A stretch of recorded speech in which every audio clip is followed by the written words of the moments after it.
옆에서 보면 이렇게 돼 있습니다. 이 페이로다에 달린 이 기계 자체가 페이로다예요. 이렇게 흙을 떠는 그거에 이제 이것을 부착을 한 거죠. 그래서 밑으로 대고 껴안고 나무를 밑동을 자르는 거예요. 그러면 이 앞에 유압으로 해서 저쪽으로 나무를 다 눕혀주는 겁니다. 이 옆에 차가 껴안고 나무를 잘라서 눕혀주면 이 기계가 쓰러져 있는 나무를 이렇게 껴안는 거예요. 그래서 꽉 조여서 그리고 이제 밖으로 끌고 나가는 거예요. 그러니까 이 사람들이 오늘 왜 일을 안 하냐면 오늘이 미국 시간으로 토요일이에요. 그러니까 오늘 쉬는 거예요. 내일도 쉬고. 그래서 나는 남들이 또 쉬는 시간에 어디 일하는 데가 있나 하고 이제 찾아다녔더니 또 여기에 있는 거예요. 그래서 옷은 이렇게 입고 왔습니다. 이유는 나중에 설명을 하겠습니다. 콤바인 기계하고 같은 거네요. 그런데 구조가 여기에 나무가 부딪혀도 망가지지 않도록 이렇게 엄청난 쇠를 갖다가 대서 이거는 기관포로 쏴도 안 뚫어져. 두께가 두꺼워서요. 그리고 이렇게 올라가게 되어 있는데 이제 이게 위험한 그 나무 숲에서 일을 하는 거니까 이러한 데를 그 전부 쇠로다가 이렇게 해서 막아놨어요. 그러니까 나무가 쓰러지던 뭐 돌이 굴러내려도 안에 있는 사람이 안전하게 그렇게 만들어졌네요.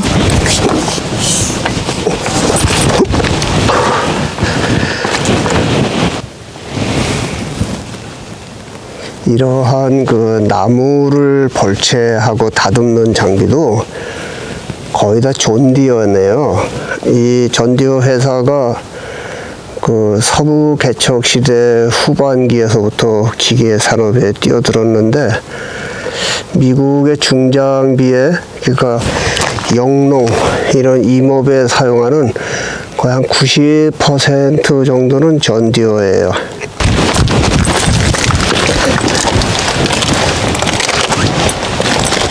여기를 잠시 살펴보겠습니다. 얘는 뭐 하는 애냐면 이 끝을 집으니까 얘가 이제 버티고 있고 얘가 이제 드는 거죠. 그리고 이제 저 길이 있는 데까지 상관없이 다 들리죠. 그러면 저편에 옮겨 놓고 나무 가지 그런 거 이제 확 훑어버리는 거예요. 여기서 조종하는 대로 왔다 갔다 하면서 이것을 가지들을 전부 다 훑어버리는 거예요. 그러니까 이 상태로 해서 이제 제재소로 보내는 겁니다. 이것은 이제 굵기가 이 정도가 되면 이제 목재로 사용을 할 수가 있는 거예요. 그래서 전봇대보다 이게 훨씬 굵기 때문에 전봇대용이 아니고 이제 제목용으로 사용을 하는 겁니다. 그리고 이 벌채를 할 때 어차피 여기는 또 나중에 소나무를 또 심는 거예요. 그래서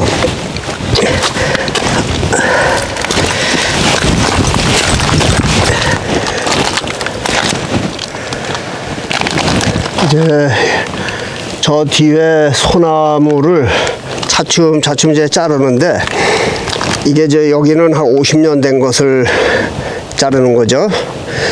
그런데 곳곳에 소나무 자르지 않은 것들이 있어요. 왜냐면 이제 덜 자란 아이들, 나이는 같으지만 조금 덜 자란 애들은 그 상태로 놔둡니다. 왜냐면 여기 어차피 또 소나무를 기를 거니까 그거는 이제 나중에 어느 정도 충족이 되면 그때 자르려고 잠시 놔두는 그러한 상태예요. 이쪽에 있는 것은 나무를 이렇게 버티는 거예요. 그리고 저 뒤에 애가 나무를 꽉 이렇게 붙들어서 꼼짝달싹 못하게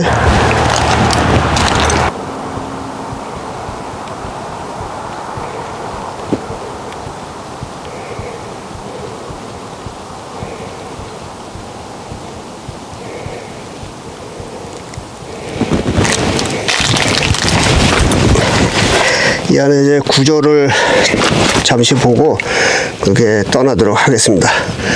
여기에 그 여러 가지 그 기계 모터 장치가 돼 있어요. 그러니까 얘도 이렇게 열리는 거예요. 다 열려서 저쪽 크레인이 여기에 있는 그 나무들을 여기다가 이제 얹어 놓으면 얘들이 이제 이렇게 꽉 껴안는 거예요.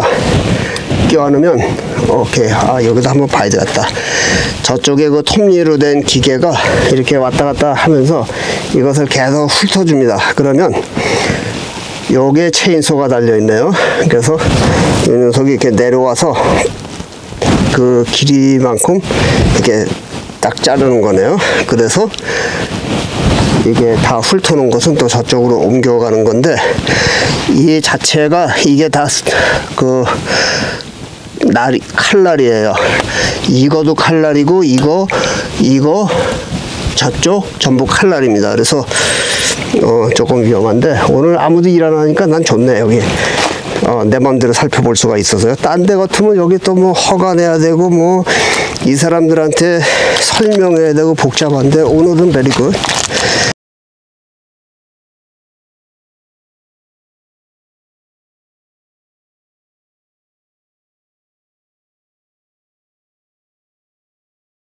이쪽에는 나무를 자르는 것을 끌고 와서 여기다가 막 쌓아놓는 거죠. 이쪽에 이렇게 쌓아놓으면 여기서 이제 쓸만한 애들만 끌어서 껍질을 벗기는 거예요. 가지를 친다고 말이죠. 자, 여기 오른쪽에 보면 요 긴 나무, 여기 보면 이렇게 가지들이 많잖아요. 요거요. 그러니까 이 기계에 물려서 훑어버리면 저 가지들이 그냥 다 잘라지는 거예요.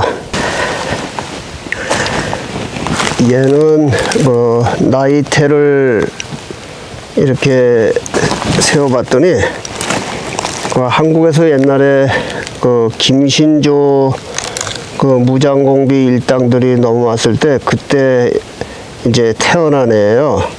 그래서 이제 그때부터 지금까지 50년을 조금 넘게 자라다가 그냥 느닷없이 와서 잘라버리니까 도망도 못 가고 얘는 이렇게 된 거죠.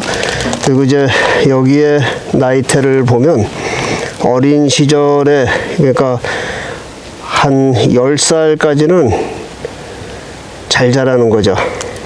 이게 속성수란 말이에요. 이 그 미국 소나무들이 개량이 되어서 빨리 자라는 그런 나무들이 많아요. 이 나무의 특징은 좀 나무가 상당히 연합니다. 그러한 것들이 있고, 나이는 거의 비슷해요. 굵기가 조금 다르기는 하지만.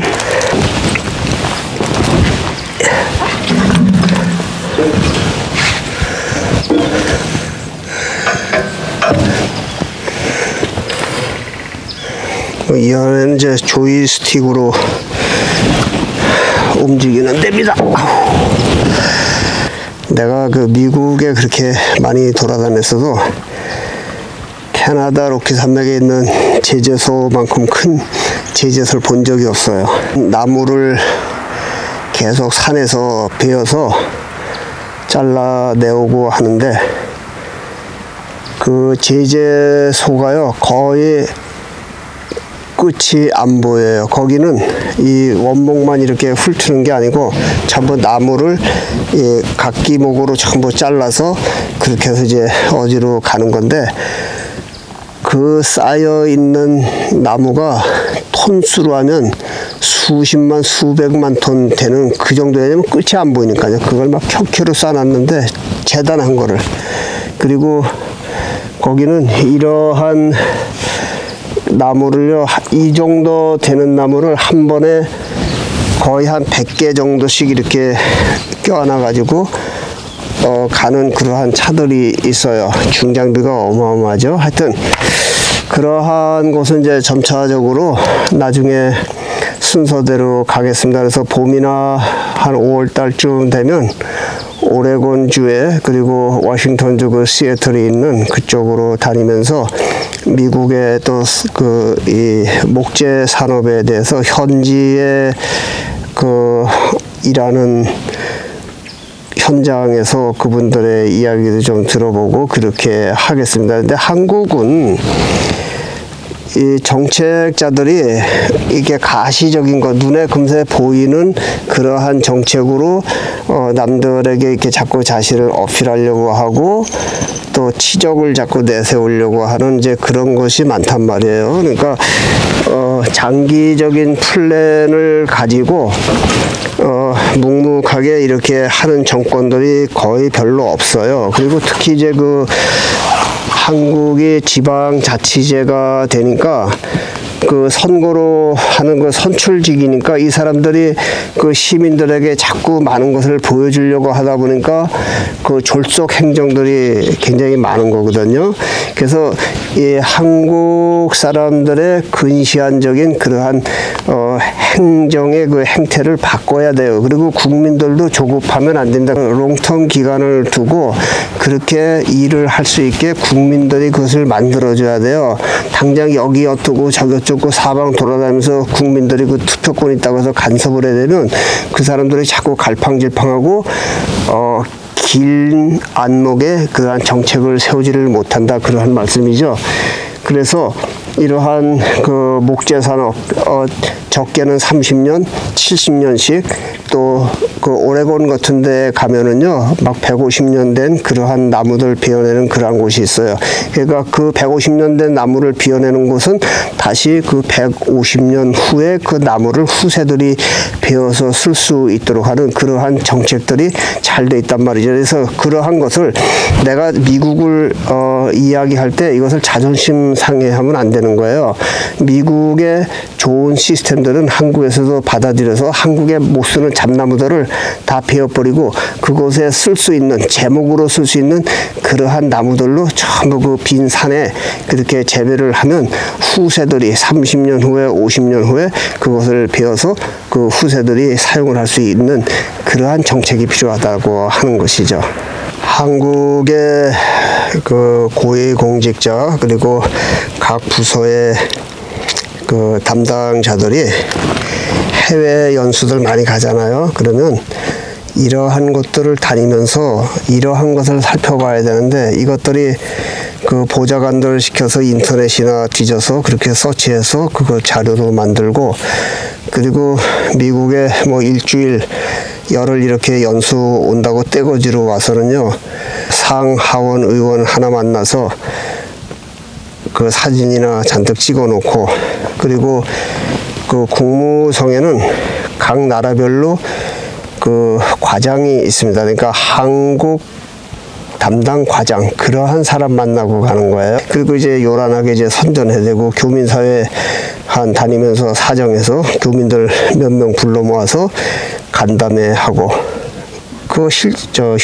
실효성이 없는 그러한 간담회죠.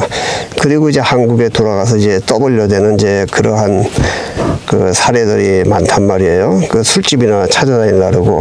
내가 실제 아는 녀석은 그 뉴저지에 있을 때 그 누드 쇼 하는 거기 데려다 달라고 한 녀석이 있어요. 내가 누구라고 얘기는 하지는 않습니다. 하여튼 그러한 짓들을 많이 하는 거예요. 그래서 그러한 거칠의 식으로 그렇게 그 임기를 마칠 것이 아니고 실질적으로 한국 국민들에게 꼭 필요하고 효율적인 그러한 것들을 본인들이 노력을 해서 다 찾아다녀야 돼요.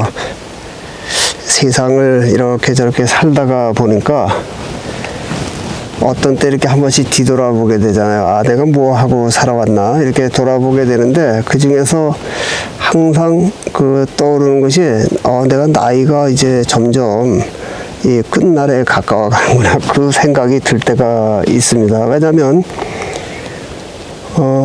내가 한국의 그 문재인 선생하고 동갑이에요. 그러니까 이제 70이 거의 돼가잖아요.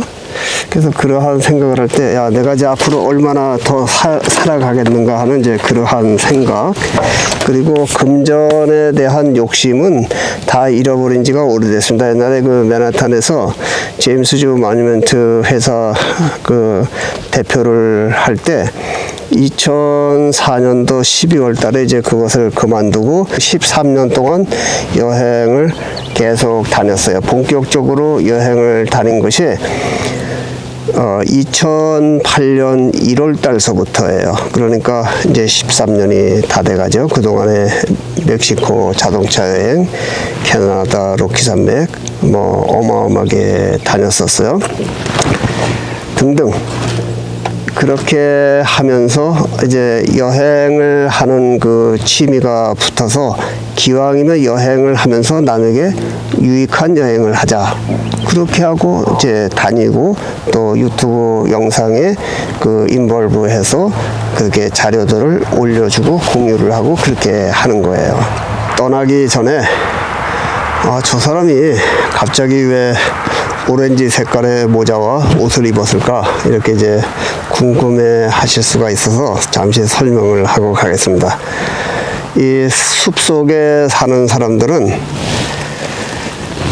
이 휴일이면 이런 곳곳에 그 원두막을 세우는 것들이 있어요. 그래서 이제 그 위장막으로 되어 있는 그런 원두막, 또 나무 꼭대기, 그런데 걸터 앉는 그런 장치에서 사냥을 하는 겁니다. 그러니까 사냥은 하는 이제 그 규칙이 있어요. 그래서 그 규칙은 제가 나중에 사냥꾼을 만나서 직접 대화를 하면서 설명을 할 테니까 그때까지 기다리시면 돼요.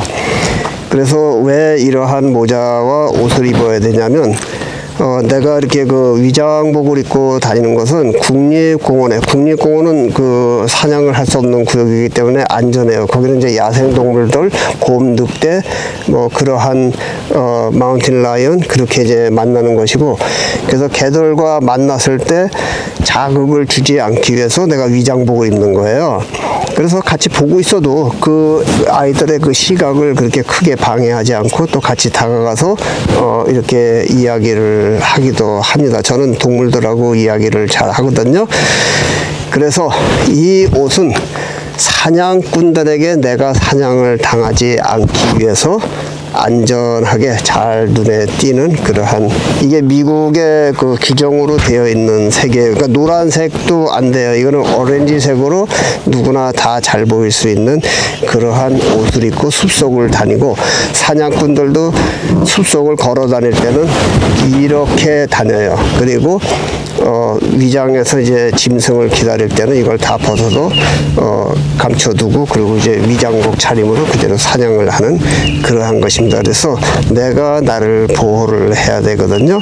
그래서 이제 여기에서 조지아 또 플로리다 쪽으로 계속 가면서는 전부 숲으로 우거진 그러한 곳들이 많으니까 이러한 것을 또 입고 그렇게 다녀야 된다, 그러한 말씀이죠. 그래서 이 옷을 입은 겁니다.